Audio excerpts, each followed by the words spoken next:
கோவை நீலகிரியில் நாளை கனமழைக்கு வாய்ப்பு. வானிலை ஆய்வு மையம் தகவல்.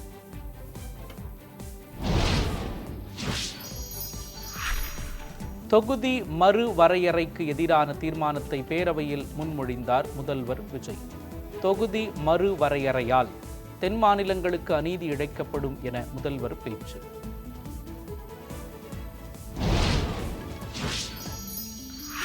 தொகுதி மறுவரையறை எதிர்ப்பு தீர்மானத்திற்கு திமுக, காங்கிரஸ், விசிக, தேமுதிக உள்ளிட்ட கட்சிகள் ஆதரவு. 25 ஆண்டுகளுக்கு தொகுதி மறுவரையறை செய்யக்கூடாது என எதிர்க்கட்சித் தலைவர் உதயநிதி ஸ்டாலின் பேச்சு.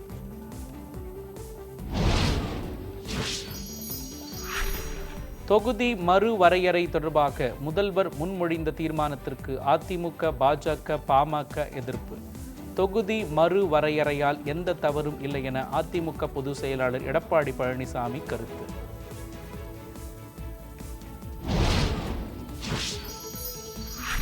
தொகுதி மறுவரையறை எதிர்ப்பு. பெண்கள் இடஒதுக்கீடு மசோதாவை தாமதமின்றி நிறைவேற்ற வலியுறுத்தி பேரவையில் முதல்வர் கொண்டு வந்த தீர்மானம் நிறைவேற்றம்.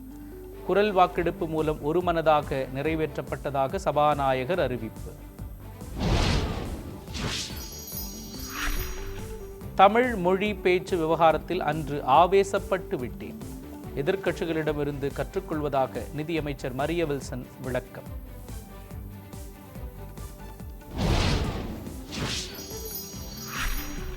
செலவீனங்களை குறைத்து வருவாயை பெருக்கி தேர்தல் வாக்குறுதிகள் அனைத்தையும் நிறைவேற்றுவோம். கல்வி திட்டங்கள் எதுவும் நிறுத்தப்படவில்லை எனவும் சட்டப்பேரவையில் நிதியமைச்சர் மரிய வில்சன் பேச்சு.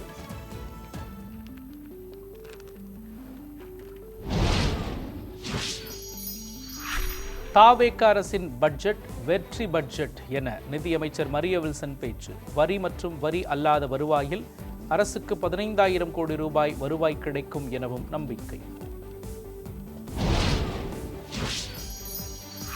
அனைத்து தரப்பு விவசாயிகளும் பயன்பெறும் வகையில் வேளாண் பட்ஜெட் அமைந்துள்ளது.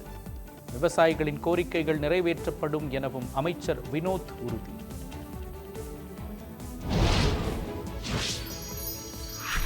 விவசாய கடன் 6,000 கோடி ரூபாய் தள்ளுபடி செய்யப்பட்டுள்ளதாக வேளாண் அமைச்சர் வினோத் தெரிவிப்பு.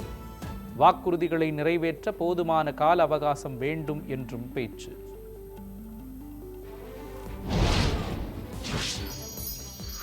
தமிழ்நாட்டில் இருந்து ஒரு பிரதமர் உருவாக வேண்டும். சட்டப்பேரவையில் அமைச்சர் ஆதவ் அர்ஜுனா பேச்சு.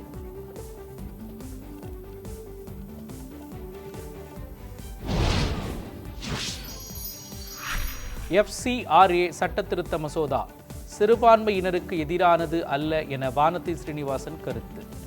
காங்கிரஸ் கூட்டணி அரசு கொண்டு வந்த சட்டத்தில் இன்றைய சூழலுக்கு ஏற்ப திருத்தம் செய்யப்பட்டுள்ளதாகவும் விளக்கம்.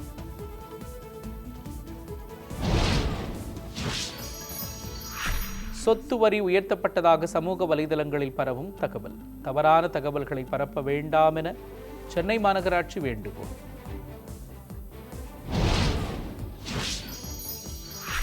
சுதந்திர தின விடுமுறையை முன்னிட்டு சென்னையிலிருந்து தமிழகத்தின் பல்வேறு பகுதிகளுக்கு சிறப்பு பேருந்துகள் இயக்கம். நெரிசலை தவிர்க்கும் பொருட்டு பயணிகள் முன்பதிவு செய்யலாம் என போக்குவரத்து கழகம் அறிவிப்பு. பழனி அருகே ஆயக்குடியில் தனியார் நிலத்தை போலி ஆவணங்கள் மூலம் முறைகேடாக பத்திரப்பதிவு செய்த விவகாரம். சஸ்பெண்ட் செய்யப்பட்ட சார் பதிவாளர் ஜஸ்டின் மணிகண்டன் உட்பட 3 மீது வழக்கு பதிவு.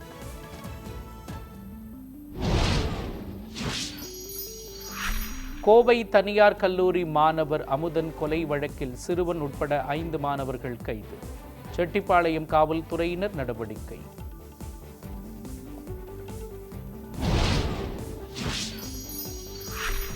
தர்மபுரி மாவட்டம் ஒகேனக்கல் காவிரி ஆற்றுக்கு வினாடிக்கு 9,000 கன அடி நீர்வரத்து. பரிசல் இயக்க மாவட்ட நிர்வாகம் தடை.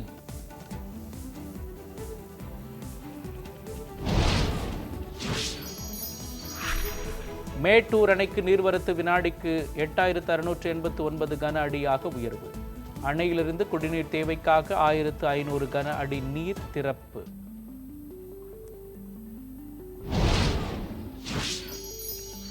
விருதுநகர் மாவட்டம் சதுரகிரி சுந்தர மகாலிங்கம் கோவிலில் மலையேறி தரிசனம் செய்ய பக்தர்களுக்கு அனுமதி. பக்தர்களின் போராட்டத்தை தொடர்ந்து அனுமதி வழங்கினார் மாவட்ட ஆட்சியர்.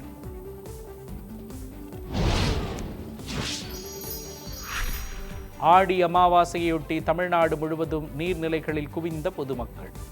முன்னோர்களுக்கு தர்ப்பணம் கொடுத்து வழிபாடு.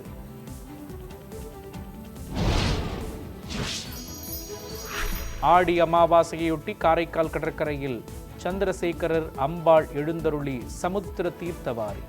ஏராளமான பக்தர்கள் புனித நீராடி வழிபாடு.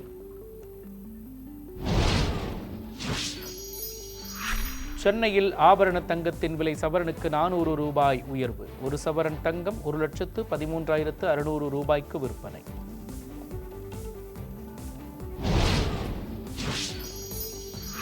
காவிரியில் தமிழகத்திற்கு தினமும் 12,000 கன அடி தண்ணீர் திறந்து விடுவது கடினம். கர்நாடக அரசு திட்டவட்டம்.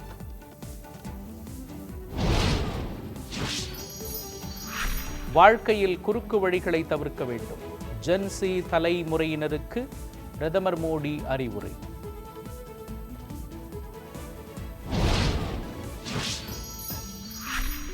FCRA மசோதாவை நாடாளுமன்ற கூட்டுக்குழுவுக்கு அனுப்ப மத்திய அரசு முடிவு. சிறுபான்மையினரை ஒடுக்குவதே இம்மசோதாவின் நோக்கம் என எதிர்க்கட்சிகள் குற்றச்சாட்டு. இந்தியாவில் ஸ்மார்ட் போன் விற்பனை கடும் சரிவு. விலை அதிகரிப்பு காரணமாக விற்பனை சரிவை சந்தித்துள்ளதாக தகவல்.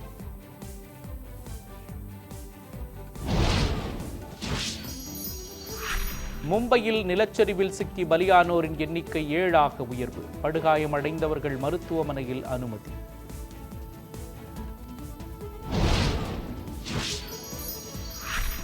இந்தோனேஷியாவில் தீவிரமடையும் காட்டுத்தீ. 1,00,000 ஹெக்டேர் காடுகள் தீயில் கருகி சேதம்.